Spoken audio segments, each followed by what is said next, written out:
રહેતા હોય તો ભાઈ હવે જે રસ્તા પર પાણી ભરાયા હોય ત્યાંથી પસાર ન થતા, કારણ કે અત્યાર સુધી તો માત્ર ખાડાના જ કારણે લોકો રસ્તા પર પડતા હતા, હાથ પગ ભાંગતા હતા, પરંતુ હવે તે જ ખાડામાં મોતનો કરંટ પણ ફરતો હોઈ શકે છે, કારણ કે આવી જ ઘટના બની છે જેમાં એક એક્ટિવા ચાલક દંપતીને પોતાનો જીવ ગુમાવવો પડ્યો છે, અને તે પણ અમદાવાદ મહાનગરપાલિકાના બે જવાબદાર અધિકારીઓના પાપે।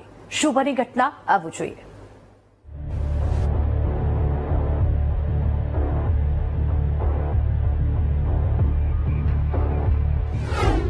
અમદાવાદના રસ્તાઓ પર મોતનો કરંટ, નજર ચૂકી તો દુર્ઘટના ઘટી।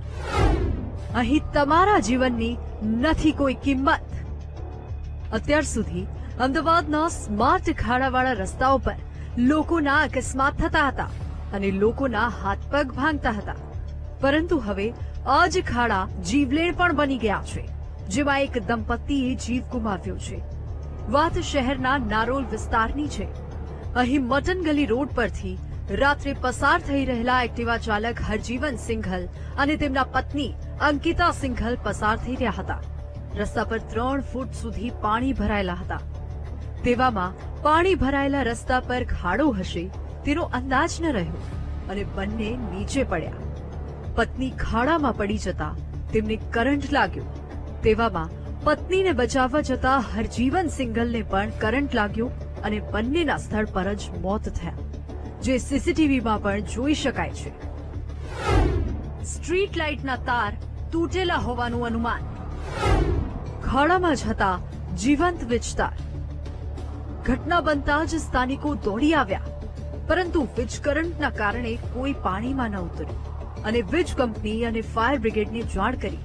ત્યાર પછી વીજ લાઇન બંધ કરી બંનેના મૃતદેહ બહાર કાઢવામાં આવ્યા। આ ઘટના એએમસીની નિષ્ફળતાનું પરિણામ છે, કારણ કે એએમસીના પાપે 2 લોકોએ જીવ ગુમાવ્યા છે।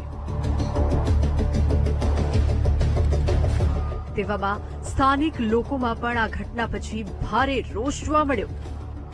આ જે પાણી આટલું બધું હોય અને આખી ગલીમાં જે ખાડા છે ત્યાંથી કેટલાય ટેમ્પોઓ પડી ગયા છે, કેટલાને કેટલું નુકસાન થયું છે, અને અહીંથી લોકોએ પસાર થવાનું પણ બંધ કરી દીધેલું હતું। હવે આ જે ઓફ થઈ ગયા એમના ઘરમાં એક જ દીકરો હતો અને પેલા બેન હતા એ પ્રેગ્નેન્ટ હતા। શું કરવાનું, આવી ગંભીર પરિસ્થિતિ થાય તો બી આ લોકોની આંખ ઉઘડતી નથી। અહીંયા લગભગ ઘણા બધા ખાડા છે, ઓછામાં ઓછા 500 ખાડા છે આખી મટન ગલી અંદર, ને લગભગ ખાડા 4 થી 5 ફૂટ ઊંડા અહીંયા ખાડા પડેલા છે।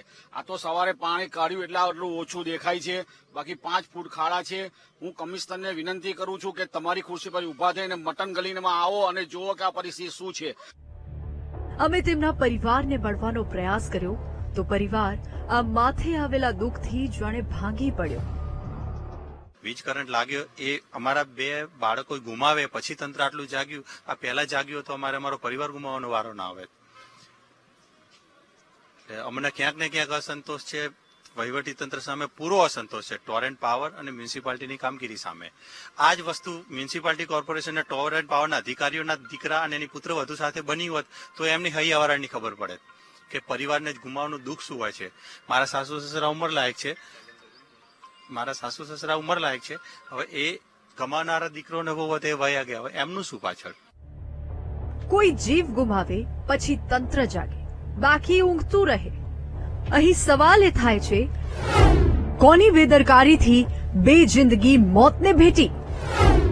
રસ્તા પર ખાડા માટે કોણ જવાબદાર? વીજતાર તૂટી જાય તો તેના રિપેરિંગનું કામ કોનું? ખરાબ રસ્તામાં ખાડો હતો તો બેરિકેડિંગ કેમ ન કરાયું? વીજતાર તૂટે તો તેને રિપેર કરવાની જવાબદારી કોની? શું ટોરેન્ટ પાવર અને એએમસી જવાબદારી સ્વીકારશે? સવાલો તો અનેક છે, પરંતુ હજુ સુધી આ મુદ્દે ન તો એએમસીનો એક પણ અધિકારી, સત્તાધારી પક્ષનો નેતા કે ટોરેન્ટના કોઈ અધિકારીએ જવાબ આપ્યો છે। તેવામાં હવે ઊંઘતા નેતાઓ ક્યારે જાગશે તે જોવું રહ્યું। કેમેરામેન મેહુલ રાઠોડ સાથે પાર્થ જાની, વીટીવી ન્યૂઝ, અમદાવાદ।